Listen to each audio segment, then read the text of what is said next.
Hi, everyone. Welcome to a bonus episode of IT Nation Wise Up, a special episode because we are here at CompTIA ChannelCon 2024. And I am joined today, obviously, by my amazing co-host. Nice save there.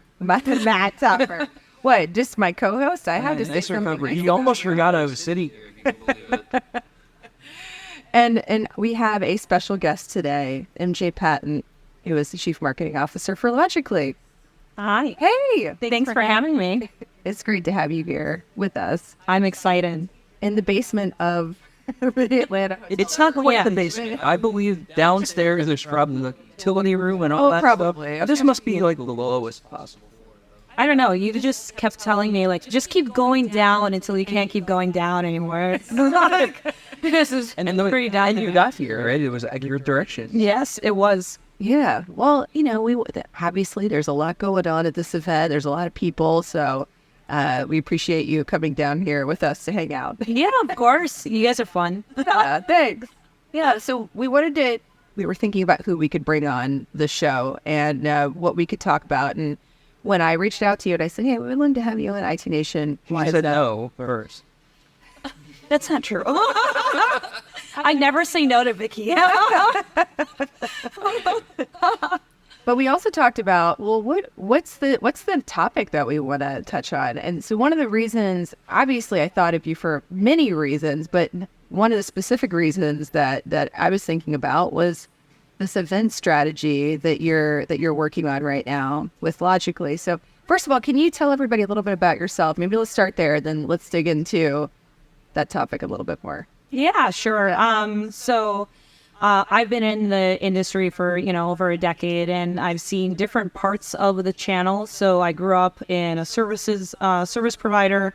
That's how I fell in love with data centers, And, Was it love at first sight? oh yeah, totally. Like the plugs and like the closets, and then from there, I went over to Insight, so got to see how VAR works. I also did some time at Tech Data. I actually ran their global marketing for their services organization. And now I'm at Logically, which is an MSP. So I'm seeing that side of the business, and it's been an exciting ride. Love the channel, love services in particular. I think it's probably the most challenging type of business out there.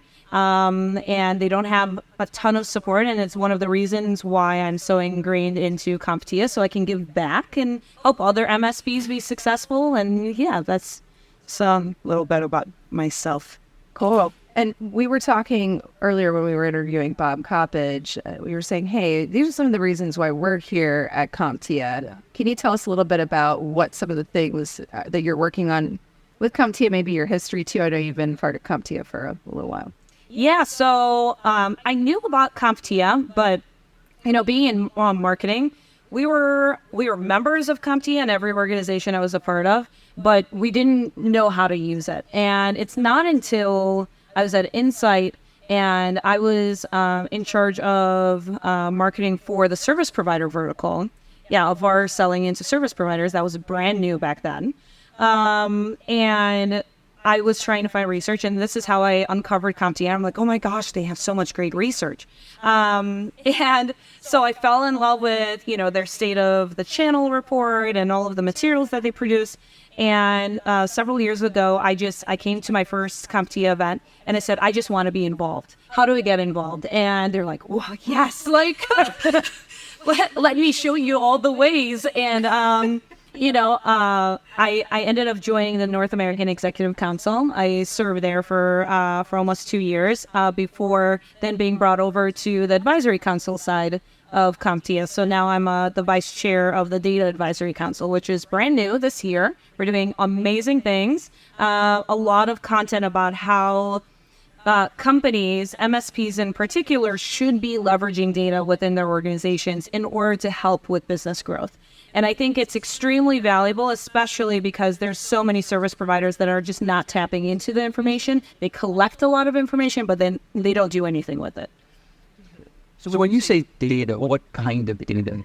Is it customer data? Is it financial data? Is it metrics pulled out of various systems? Like what's the definition? And I don't mean from an InfoSec perspective, right? Let's just get the what is an asset rabbit hole, but what is data in this kind of test? Yes. It's all of it, right? So that's what that's the approach we're taking regarding this. It from an operational standpoint, from a sales standpoint, from a customer experience standpoint, it's all of the data that you're collecting. But how do you make sure that you have this fully integrated? You have your systems talking to each other in a common language, so that way you can extract different insights, make more strategic decisions of where should we invest, where should we divest, should we be changing our packaging and our approach, should we, be, shifting our go-to-market strategy because of this, and really looking at it holistically instead of within silos. So it's a huge data conversation, but it's all data. Okay, awesome. No small feat, Yeah, right. It's tackling the world. Well, you got to start somewhere. And I know that we just came out of planning sessions yesterday, 4-hour planning sessions. So there's a lot of great things to come from the Data Council later this year. And but let's dig into the event strategies that we touched on kind of at the beginning of of this recording. Is what are some of the things that you're working on right now, and I guess what was the catalyst for some of these really kind of end user events that you're planning, or really a large end user event that you're planning? Yeah, so with cybersecurity, so logically, we're a cyber-first organization. We actually acquired an MSSP, so we have our own SOC, we have our own security analysts. Our organization is over 350 employees, so we're a large MSP. And this is my first round really being in the cyberspace, because I've always been on the IT side. And what I've noticed is especially with AI, there's so much misinformation out there. There's a lot of mistrust that is building, right? And then because of that, it's impacting the way that people are buying, right? Like before, it was very digital. They didn't want to talk to sales. You've seen reports out there of, how most people like to do all of their research ahead of time before they talk to a salesperson. But now when you have, fake videos that are out there, you have a lot of bots. How are you building trust with your customers or with your prospects? And that really changed our event strategy. So it's not just having an event to have an event. It's how do we build these authentic touch points in their buyer's journey, so that way we can build credibility. We can build on that relationship. We're adding value back to the customer or prospect. So as I was learning more and more about Logically and I was onboarding, I found out that our MSSP, they used to do these cyber summits. They brought in their customers into their office, and they would talk about the latest trends. And then they stopped doing it. After COVID, they took a break, and then they never brought it back again. So what I did was I brought it back, except I formalized it into an educational conference. So last year was our first one. We held it for a day and a half of classes, essentially, because every session was purely educational. There are no product pitches, no service pitches, none of it. So everything you go in there, you're learning about, that specific topic, and then you can apply that at work. This year, where, I added fuel to the fire, and it was all about thinking, what is valuable for the audience that is attending? What are they going to take away from this? I'm sure you've been to conferences where everyone just talks about the latest buzzword and you get nothing out of it. So, Yes. No, that never happens. Yeah. I know in your sessions that never happens, but in a lot of other sessions, you're kind of wondering, why did I waste 45 minutes listening to this topic? Especially now, AI and cyber, everyone's talking about it, but it's just buzzwords. Yeah. So I think the next generation of content development is actionable insights. So it's not business outcomes anymore. That was the days of yesteryear. Now it's how do you take that content and give your readers or your attendees actual steps of what you need to do, so that way they walk away from that event and they know how to implement it. So our sessions are developed that way. every session is on a specific topic. We give use cases. We tell you best practices. We walk you through frameworks of how to develop it. We're giving them worksheets so that way they can take notes and they can answer these kind of checklists and, like essentially homework assignments that they can then take back to the office and then implement it within their organization right away. And if it ends up turning into, hey, well, we can help you do this so you don't have to do it yourself, by all means, we're your partner to do that. But we want you to be more aware of what is happening in the industry. How are you going to address that, right? And so it's a very different approach to events. We're looking into partnerships with other vendors who are doing workshops, which has been quite a, it's very different. Right? Yeah, because you're not, as a vendor, you're not in a room full of MSPs. You're in a room with their end clients, and so you have to almost create like a standard operating procedure, right? Of like, how do you talk to us? Exactly. Yeah. And so we're sitting in these planning meetings, and it's you have to be a consultant, facilitate a workshop. Yep. And sometimes that's really difficult to do, but here's the thing, that's what people are looking for.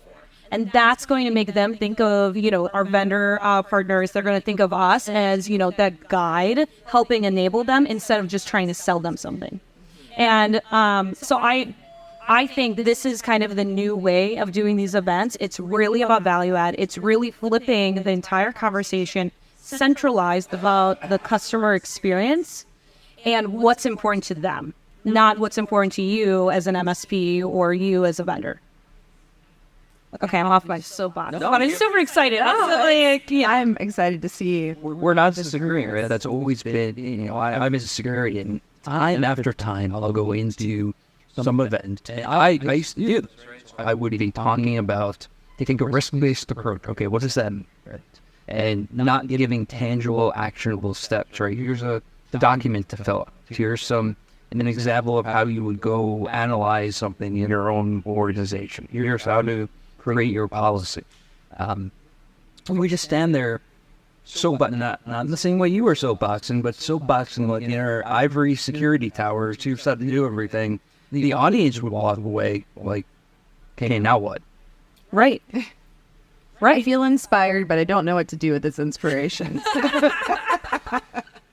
Yeah, I mean, and then that's why nothing ends up happening from it, right? Like, think about adoption of, the latest, solutions that are out there. It's because they don't know what's next.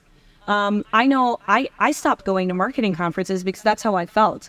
I would go to these things and they would talk about, these great things. It's like, that's nice. But I've read white papers on that. I've listened to podcasts about the topic. I would like to know, how did you implement this in your organization? What issues did you run into? What should I be thinking about? And how do I take that approach? Because that's going to help me accelerate my goals, right? So that's the thought process behind it. And then you don't have to be big to do this, right? And I know you're speaking from the position of a large org, but even if you're just the one marketing person or one, you could just go do this in a room with 20 people, and then that's it. Exactly. It's tapping into the expertise you have on your staff. I love my services organization. I'm so grateful for them. We have 36 speakers for this event, and 26 of them are internal speakers. Wow. And and it's not 26 sessions, it's 26 unique speakers for this event. Exactly. And each one brings their own perspective because, you do your role really well. There's a lot of people who are really proud of the work, and they probably have a point of view of how they've implemented it. And if they have an opportunity to stand there and share that guidance, I mean, they're jumping all over it. And I'm so excited because I get to highlight them. Look at this amazing person. And so to your point, if you're a small MSP, you can totally do this. You take one of your experts and just have them talk about, well, how do you go about implementing this, and just get in front of your customers and teach them that. Because probably your customer's not going to end up doing it. That's the reason why they hired you. But at the same time, they'll be more educated about it so that when you go back with a new solution or hey, we need to take this approach, they're already having that conversation with you, and they understand where you're coming from. And it's not you're just plugging this thing in, or it's not a transactional conversation anymore. Are you let me ask this, because I have not worked for an MSP before, but I'm very curious now about this approach. Do you bring clients back to your offices to show them kind of the, what's behind the curtain of Oz? So we are actually doing some, in addition to our big conference, which is in like right near headquarters. So that's another thing. I took the approach of I want to build more awareness around our headquarters. Kind of like HubSpot does that. Like every year they're in Boston, they never move. Like that's kind of the thought there. But we're also doing customer appreciation events, and we are doing one at headquarters. So that way, that's exactly what our customers can do. They can walk our offices. They get to meet the technicians we have, or the SOC analysts, or, see where we configure things, all of that, just to have that level of experience too. That's really cool. We used to do that, and we stopped. So it used to be part of the sales process, and prospects kind of saw through that and saw it as just an attempt to personalize you. It became more effective for existing clients to come at some event that wasn't associated with a pitch or a sell or anything like that. That's just as a matter of course. Come listen to a speaker or bring someone outside, have dinner, and that was way, way more effective than any kind of presence value top to any marketing plan or program to say stuff like bring them into your office. I find she was just amazing. So I've seen it implemented really well, and I've seen it implemented poorly. And I think the difference is, who do you care about in the conversation? Who's the center of that conversation, right? So I've seen where, you bring them in and you talk about all of the amazing things that you do and, all those shiny things, and the conversation's about you. Right? But when you flip it around, like, well, don't you feel really special if I just talked about you and be like, well, you tell me, what are you dealing with? And like, only if it's genuine. Only if it's genuine, right? So like, that's another thing. That's a whole culture thing. So you have to make sure your team, I actually I ran into one of our customers, and that was one of the things he mentioned. He's like, your team's so genuine. And I love that that's coming through, because that is part of the, the building of the trust, right? But the building of your brand as well. Yeah. Right. But everything else has to go along with that. So our sales process has to follow that as well, right? These events have to follow that as well. It's about the customer, what's important to them. And when I've been doing prep sessions all week for the content, because I'm giving the team a month to put together all of their materials.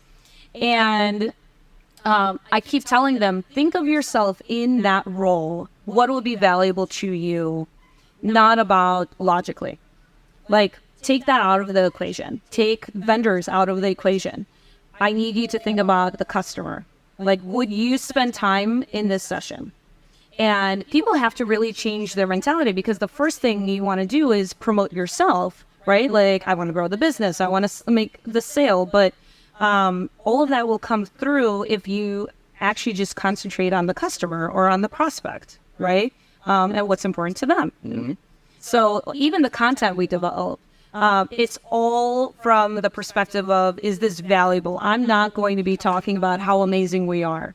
So that's not going to get published. And some people disagree with my approach, but I'm like, it's because we're trying to create these genuine trust building touch points all the way through. Authentic connections and making your clients feel like they are important and that their concerns matter. And exactly. It's so funny that you're mentioning us, because I'm smiling and I'm like, looking at Matt, because we just had Bob Coppage on again, for a bonus episode. Make sure you check out the episode. But he talked about the same thing. That was like his one takeaway was, stop making it about you. Make it about your clients. Yeah. Yeah. So, I don't know.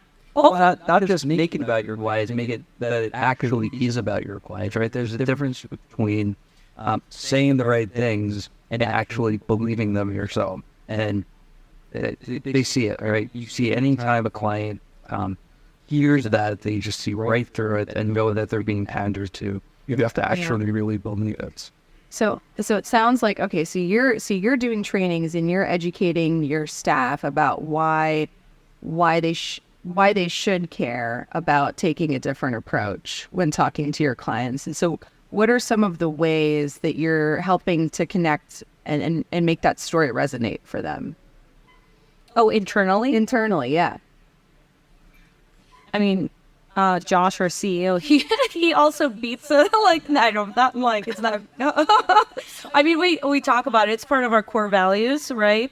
It's about, doing the right thing and being happy and like creating these relationships. And I don't know, it's every time we talk about being customer first and thinking about the customer and making sure we're delivering the best experience for them. And because of that, that's why we've been able to grow to, the size that we are. Right. So it's the core values. It's like the going core back to the values. pillars of your business, Right. which are customer first. Yeah. And it's just reiterating that over and over and over again. And when we are having sales trainings talking about that, like, hey, this approach, it's about the customer. It's not about us. Right. So, for example, when we do discovery calls, it's a lot of questions. Right? It's not about talking about how amazing we are. I've always been a fan of, when you do the overview PowerPoints, you don't talk about yourself until the very end. So you always talk about what are they dealing with and how do you understand the problem and how can you then solve that problem? And during that entire process, you're validating, is that what you're dealing with? Right? Is that like, is there anything else that you're dealing with? And then you're taking those notes and you're giving it back to marketing so that way they can create content related to that. Yeah. Right? But it's always about trying to understand the customer really well and what they care about and then having the conversation of how you can support them. Right? So it's ingrained in everything that we end up doing. All right, so I have a question for you. What are some of the things with obviously our industry is changing rapidly, and this event is a perfect example that you mentioned of getting people together in person to create those authentic connections and to help educate and enable your clients. What are some of the other things that you're seeing that are going to become more prevalent over the coming years? I know you're involved in advisory councils, you're doing a lot of stuff. Anything else that you would add to maybe creating more of a focus on in-person events as an MSP for clients? Anything out of the bat? Yeah, events, obviously, that's going to help with the touch points. I think a lot of community-based growth is going to continue to grow. That's been something that has been happening over the last several years.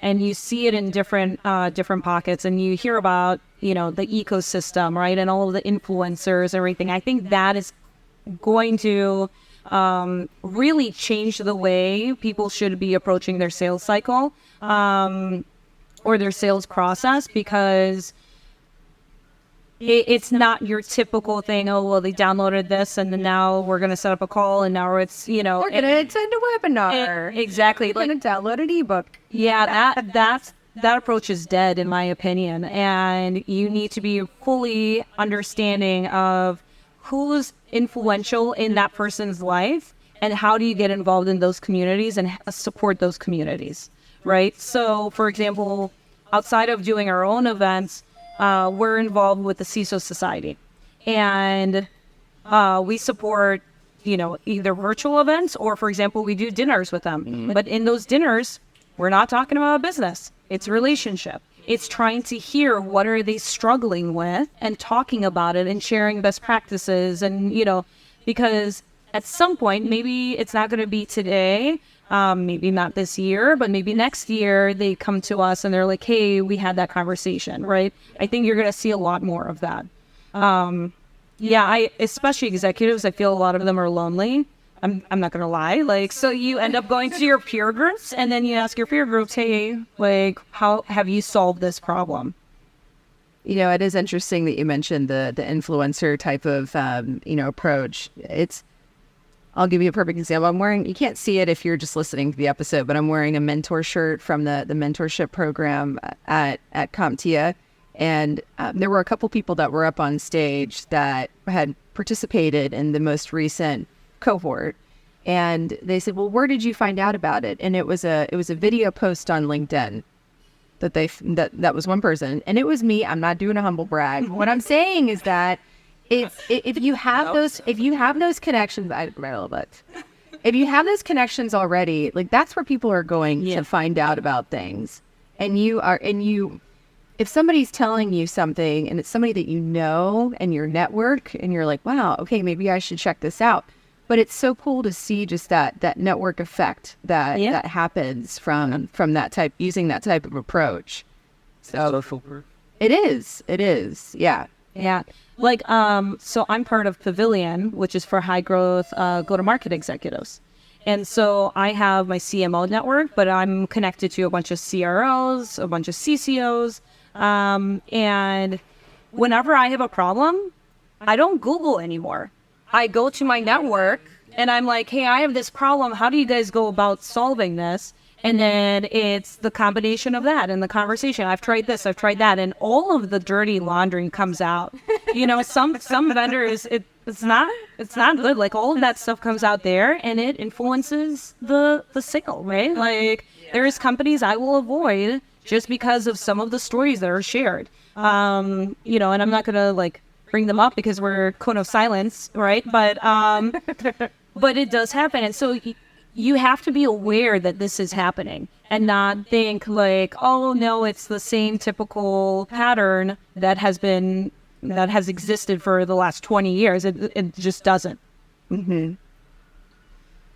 So let's say you're a small, or I don't even remember the days of being small anymore, but let's say you want to do your first event ever. How do you even get started in doing this? How do you take this concept and bring it to reality? Do you invite clients? Do you invite prospects? Like, what do you do first?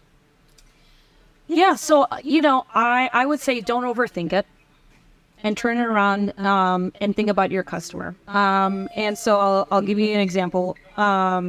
So we brought back customer appreciation events. And, I mean, I've worked at so many companies where you do these events, and then what typically has happened is, hey, I scheduled this awesome Topgolf event and let's invite all of our customers. And then you yell at sales, why are you not calling our customers? You know, because no one's signing up for this event.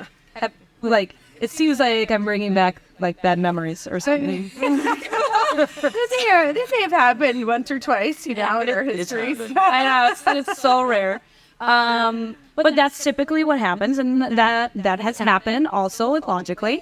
Right. And so we stopped doing the events, right? Because when you're thinking about from an ROI perspective, if no one's signing up, no one cares, you know, and you got to rethink your strategy. Exactly. Right.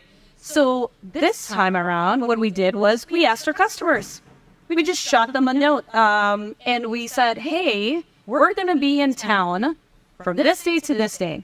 Would you like to have an event or a dinner? Or a lunch? Which day would you prefer to be on? Like, we just gave them all these options. Yeah. And the response was awesome. One, we already knew how many people are probably going to attend. We could then select cities based off of where people are and where, you know, the proximity to them. And our attendance rate, like, went through the roof. And people loved it also because we didn't make it salesy. There was no presentation. We had an executive there that was representing, we had some salespeople, and then we had our customers, and we just talked. And we talked about what they were dealing with and their experience, and we were getting information. And the feedback was, I love these events. I love the fact that I wasn't being sold on anything, and you just cared. And I think, you know, you don't have to overthink it. You don't need this exorbitant budget. I think that's an excuse a lot of marketers use of, well, I don't have the money. But you don't need a lot to, you know, have a dinner at some restaurant, and, you know, it's like $500, maybe $1,000, and you end up spending after like drinks and all of that. And you have such a great experience, and sometimes that ends up turning into opportunities. But more importantly, it helps you with retention, right? And that is relationships. Yes, and growth. Exactly. Mm-hmm. So, you know, that's what I would say is think about, if you're going to do an event, think about what is the goal of the event, and then how can you just get started? Like, if you had nothing, like, and just ask your customers what they want and Just go do it. And then learn from that and implement it again and again and again. And that's how you grow it into something larger than that. Awesome. Well, okay, so we're getting towards the end. I know you're getting ready to go on a panel here Yes. in a few minutes. Our last question that we like to ask is, we're going to let Matt do the honors because he does it so well. Do the honors. Okay, so if you could give our listeners, viewers, audience one habit to establish or one habit to break, what is it? Then, but I'd say since we had asked the academy. That could be an entire different podcast. We'll have you back on for part 2. One habit to establish or break. Well, I think in this conversation, it's really clear. It's really caring about your customers but not like changing the full experience and centering it around your customers. Stop caring about yourself. And I think if we did more of that, one, we'd make a much happier world. And we would solve for a lot of issues, like I said, like with churn, with upsell, cross-sell, with just the overall experience. So that I'm going to stay with that. Okay. Like it. Consistency. Yep. Well, thanks for joining us. We appreciate you, MJ. Thanks for having me. Yeah. And thanks for joining us today on this amazing episode of IT Nation Wise Up.